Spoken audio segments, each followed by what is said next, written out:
সুপ্রিয় দর্শক, আবারও হাজির হলাম আপনাদের সামনে নতুন একটি ভিডিও নিয়ে।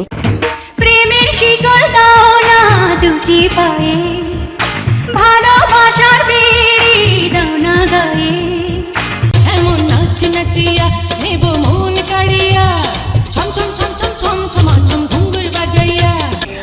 আজকের ভিডিওতে আপনারা দেখতে পারবেন শাবনূর এবং মৌসুমীর না জানা অনেকগুলো তথ্য। বাংলাদেশের চলচ্চিত্র জগতের দুই নক্ষত্র শাবনূর এবং মৌসুমী একসময়ের রূপালী পর্দার সম্রাজ্ঞী তারা।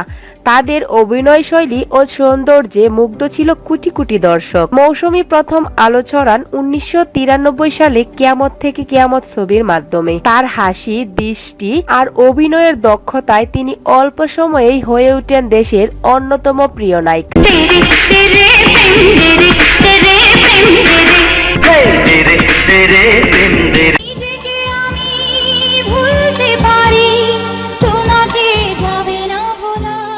লাট সাহেবের মেয়ে, আত্ম অহংকার, মিস ডায়না, গরিবের রানী এবং স্নেহের বাঁধন এর মতো সিনেমায় তার নান্দনিক অভিনয়ে তাকে স্থান করে দেয় শীর্ষে।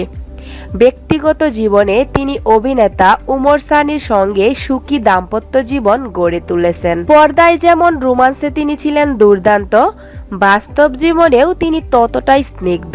অন্যদিকে শাবনূর 90 দশকের মাঝামাঝি থেকে সিনেমা জগতে তার আধিপত্য স্থাপন করেন। মাত্র 14 বছর বয়সে চলচ্চিত্রে কাজ শুরু করা শাবনূর টানা 1.5 যুগ এই মাধ্যমে কাটিয়ে দিয়েছেন।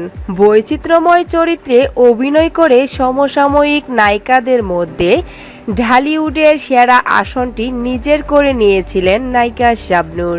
90 দশকের অন্যতম জনপ্রিয় চিত্রনায়িকা শাবনূর সময়ের পরিক্রমায় অস্ট্রেলিয়ায় স্থায়ী হয়েছেন অনেক আগেই। এর মধ্যে কয়েকবারই সিনেমায় ফেরার কথা জানিয়েছিলেন নায়িকা। এরপর তিনি সত্যিই ফিরেছিলেন লাইট ক্যামেরার অ্যাকশনে। তার অভিনীত সিনেমাগুলো হলো তুমি আমার, মন মানে না, স্বপ্নের ঠিকানা, হৃদয়ের বন্ধন, মহামিলন এবং আনন্দ অশ্রু আজও দর্শকের হৃদয়ে জায়গা করে আছে।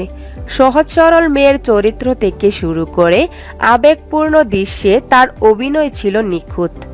ব্যক্তিগত জীবনে কিছুটা আড়ালে থাকলেও তিনি তার সন্তান নিয়ে সুখে দিন কাটাচ্ছেন।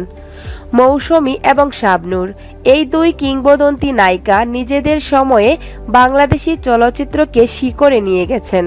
তারা শুধু নায়িকা নন, এক একটি যুগের প্রতীক।